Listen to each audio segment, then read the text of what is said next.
Putol yung bracket mga bossing. Iwas muna tayo sa top speed mga boss. Putol yung bracket. Naputol.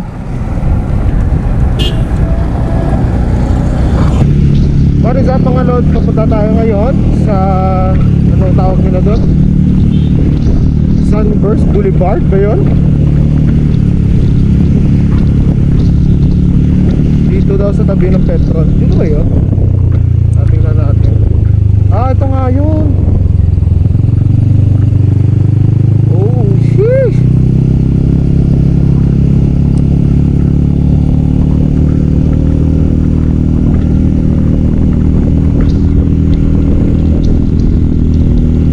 Bagong parang esplanade ng Iloilo papuntang Uto na ata to. Oo, ito nga yun. Diyan.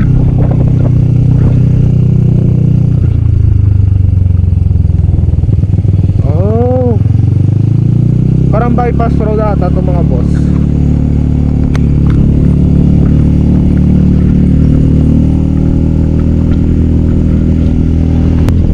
Kami nag-video ng ano dito, yung parang point of view talaga.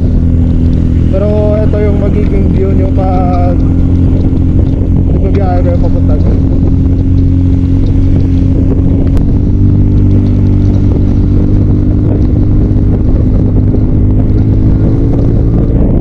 Try natin pag nakakuha tayo ng top.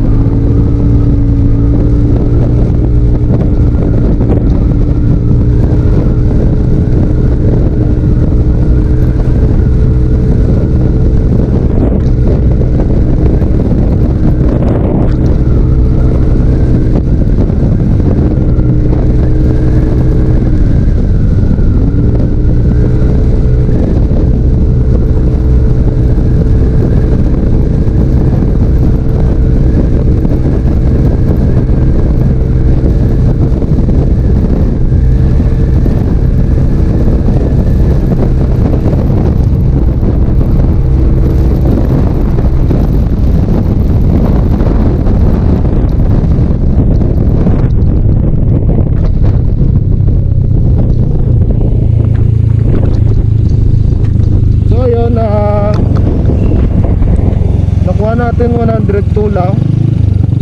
Not bad kasi angkas natin si Mrs. Okay naman.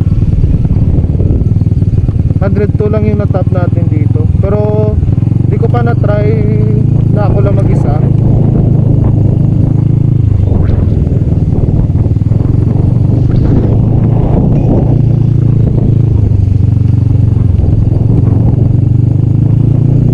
Balik tayo sa second run natin. Teka lang. So ayun, iniwan muna natin si Mrs. natin para makapagkuha tayo ng buwelo masyado. Kasi ako pala nasa 85 kilos na ako eh. Tapos si Mrs. ko 55 or 60 something. Pero try lang natin, wag na siya. Ilan pala tinakbo nito, mag 300 mo lang din. Top speed daw Dito natin malalaman mga boss kung okay ba si Rusi Adventure X, kung pasado ba talaga sa 110 yung presyo niya.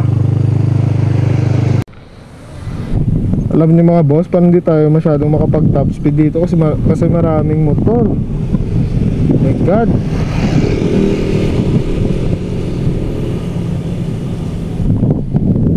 Tingnan nyo sa dulo kung nakikita nyo yan.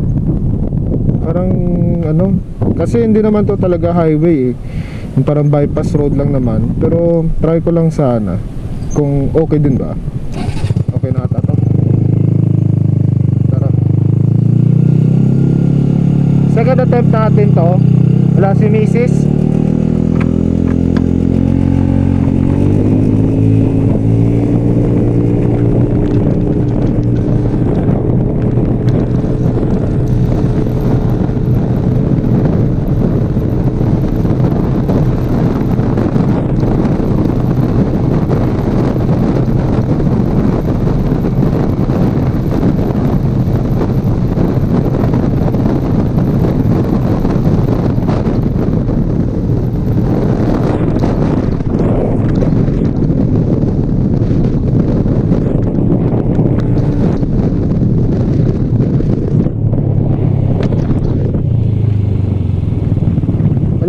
mga boss. Alanganin, maraming motor. Pero yung mabilis lang kumuha ng 102 to, feeling ko tataas pa kasi alanganin tayo kay kuya. Pero yun lang muna sa ngayon. Ngayon wala pa ko, di pa ko nagka-issue sa pipe niya. Hindi pa naman siya nag-check engine so far. Shit, basag pala oh. Kaya pala nabasag pala yung pipe. Kaya pala ma-vibrate. Nabasag ay nabasag pala. Putol. Putol yung bracket mga bossing. Iwas muna tayo sa top speed mga boss. Putol yung bracket. Naputol.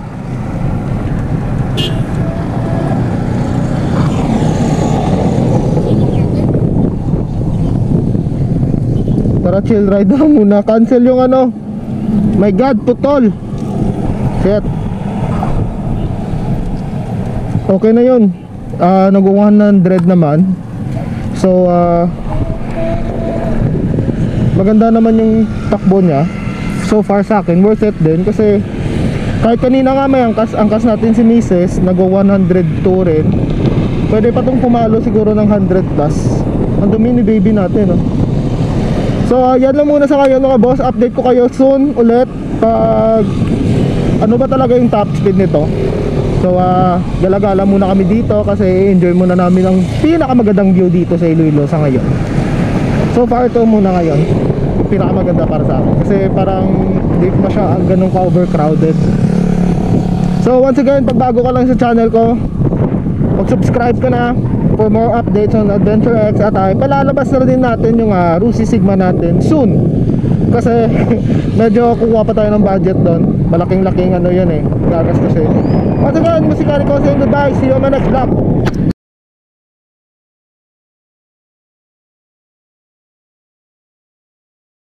Alright, what is up mga lods, na ayos na natin. Nag-welding tayo ulit ng bracket niya kasi kahapon hindi tayo nakapagkuha ng top speed ito dahil naputol yung bracket. My god. Babalang natin ito kasi medyo sagatan. Ngayon eh, mag-attempt tayo. Wala si Mrs. eh. Mag-attempt tayo kumuha ng top speed nito. Kasi medyo tanghali eh. Alam ko walang masyadong dumadaan dito. Pero try lang natin kung ilan magiging top speed. All stop, naka-pipe lang. So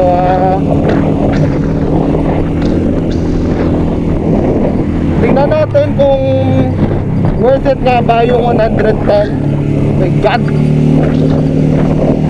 taas ng hangin. Try lang natin magta-tempos.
Di na dumadagdag.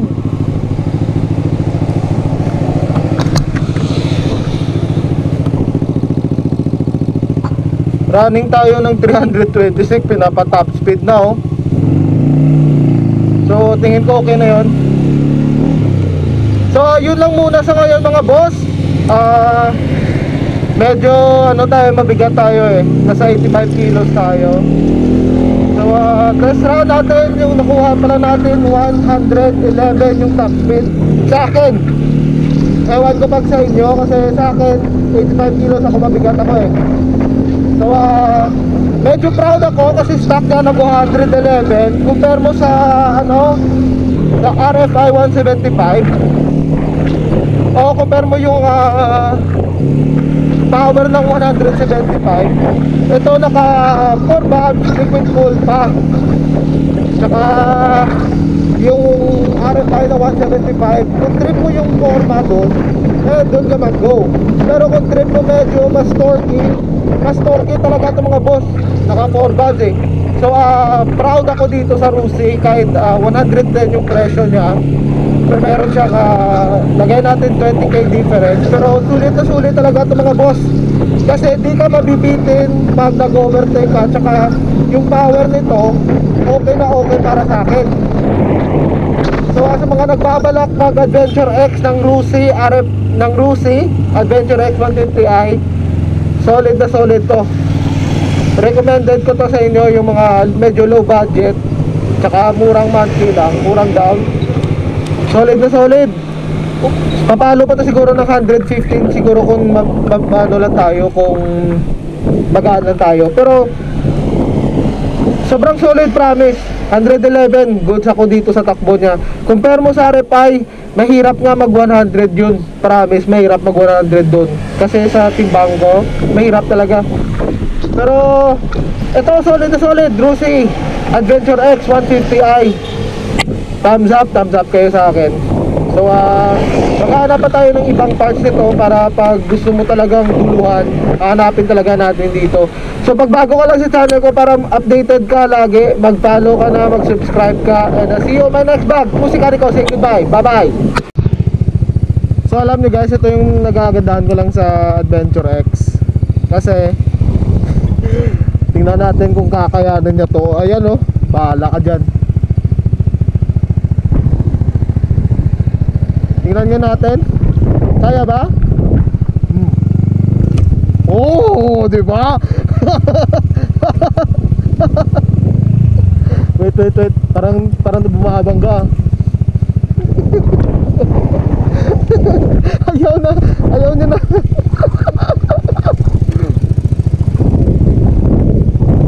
Ayaw niya na ata. Ayan, pwede pa. Lagi na boy. Biruin mo, ganun kataas.